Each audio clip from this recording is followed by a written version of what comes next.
Hello and welcome to Study Bharat YouTube channel. So friends, हमारा आज का टॉपिक है नीति आयोग। तो पहले हम इसका थोड़ा सा बेसिक इंट्रोडक्शन ले लेते हैं। तो नीति आयोग की स्थापना 1 जनवरी 2015 को हुई थी और इसकी स्थापना जो हुई थी वो योजना आयोग के उत्तराधिकारी के रूप में हुई थी। मतलब जो पहले से स्थापित योजना आयोग था उसको खत्म करके नीति आयोग को बनाया गया। उल्लेखनीय है कि नीति आयोग योजना आयोग की तरह ही भारत सरकार का एक कार्यकालिक संकल्प यानी कि केंद्रीय मंत्रिमंडल द्वारा सृजित निकाय है। यानी इसे केंद्रीय मंत्रिमंडल द्वारा सृजित किया गया, बनाया गया है। यह ना तो संवैधानिक है और ना ही वैधानिक। तो क्वेश्चन बन सकता है क्या यह संवैधानिक निकाय है?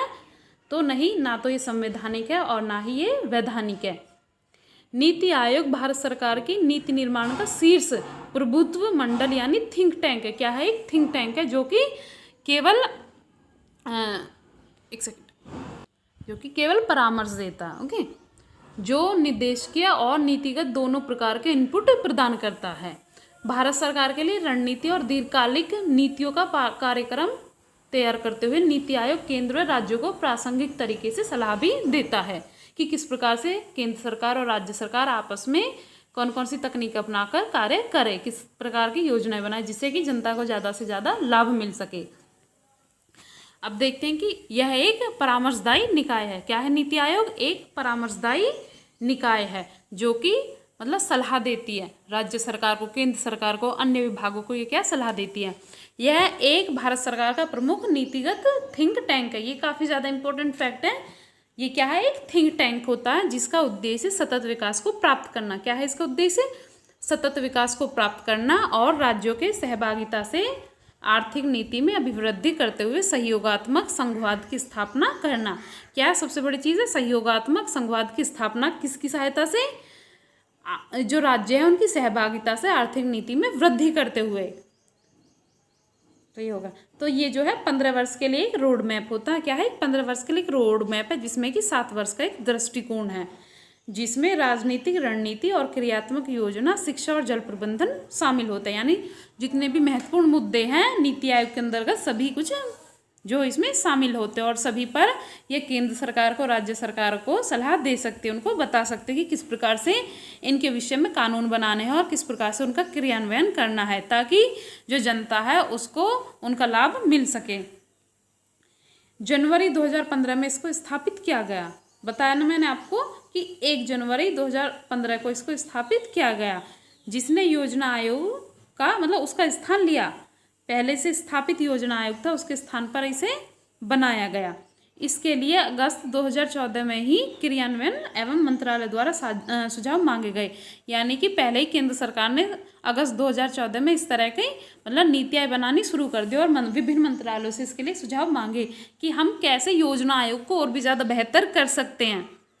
उसी के अनुरूप नीति आयोग की स्थापना हुई। मतलब विभिन्न मंत्रालयों के सुझावों के द्वारा इसकी स्थापना की गई और मतलब इसमें राज्यों से भी सलाह ली गई थी। और इसका जो प्रधानमंत्री जो इसका प्रधान होता वो हमारे देश का प्रधानमंत्री होता है। इसका जो अध्यक्ष होता है वो कौन होता है? प्रधानमंत्री पदेन अध्यक्ष होता है। इसके सदस्यों में कौन कौन होता है? कैबिनेट मंत्री होते हैं और सभी राज्यों के मुख्यमंत्री होते हैं। सबसे अच्छी चीज़ है इसमें कि इसमें सभी राज्यों के जो चीफ मिनिस्टर है, मुख्यमंत्री, उनको भी इसमें लिया गया। इसके अलावा 2 केंद्र शासित प्रदेश है जिनके मुख्यमंत्री भी इसमें शामिल होते हैं। कौन कौन से? दिल्ली और पांडिचेरी। दिल्ली और पांडिचेरी की मुख्यमंत्रियों को भी इसमें शामिल किया गया है। इसके अलावा जो अंडमान निकोबार और केंद्र शासित जो बाकी केंद्र शासित प्रदेश हैं उनके भी जो सदस्य इसमें होते हैं। फिर से देखते हैं कौन कौन होते हैं इसमें। सबसे पहले अध्यक्ष जो होता है नीति आयोग का वो हमारे देश का पदेन प्रधानमंत्री होता है। यानी जो प्रधानमंत्री होता है वही अध्यक्ष होता है। इसके अलावा कैबिनेट के मंत्री होते हैं और सभी राज्यों के इसमें मुख्यमंत्री होते हैं। इसके अलावा जो 2 महत्वपूर्ण केंद्र शासित प्रदेश है दिल्ली और पांडिचेरी, इनके भी मुख्यमंत्री इसमें शामिल होते हैं। और जो अंडमान और निकोबार और इसके अलावा जो बाकी केंद्र शासित प्रदेश है उनके सदस्य इसमें पार्टिसिपेट करते हैं, इसमें भाग लेते हैं और वो भी नीति आयोग के सदस्य होते हैं। इसका जो उपाध्यक्ष होता है वो प्रधानमंत्री द्वारा मनोनीत किया जाता है। मतलब प्रधानमंत्री अपनी इच्छा से किसी को भी इसका उपाध्यक्ष बना सकते हैं। इस समय उपाध्यक्ष जो वो अमित कांत इसके मुख्य कार्यकारी हैं। ठीक है, कार्याधिकारी हैं इसके इस समय जो उपाध्यक्ष हैं। आगे इसमें इसकी प्रथम बैठक नरेंद्र मोदी की अध्यक्षता में, इसकी जो प्रथम बैठक हुई थी वो हमारे देश के प्रधानमंत्री नरेंद्र मोदी की अध्यक्षता में 8 फरवरी 2015 को हुई थी। तो आप ये फैक्ट याद रखना कि जो इसकी पहली बैठक है वो कब हुई थी, 15 फरवरी 2015 को। ठीक है, तो कार्य क्या क्या है, अब हम इसके कार्यों के बारे में बात करें तो एक ऐसा तंत्र विकसित करना, देश के अंदर एक ऐसा तंत्र विकसित करना जिसमें कि ग्राम स्तर से राष्ट्रीय स्तर तक एक प्रगति हो सके। यानी कि इसका जो मॉडल है वो डाउन टू अप है, यानी नीचे से ऊपर तक, और जो योजना आयोग था उसका ऊपर से लेके नीचे तक था। ठीक है, तो जो ऊपरी योजनाएं थी वो नीचे तक मतलब गांवों तक अच्छे से पहुंच नहीं पाती थी। अब इसका क्या है, ये बिल्कुल डाउन टू अप है, ये नीचे से ऊपर तक जाता है, यानी ग्राम स्तर से लेकर राष्ट्रीय स्तर तक इसमें प्रगति की जा सकती है। इसके बारे में जो समस्या है उनके बारे में बताया जा सकता है। तो इसका जो विकास है वो ग्राम स्तर से लेकर राष्ट्रीय स्तर तक होता है।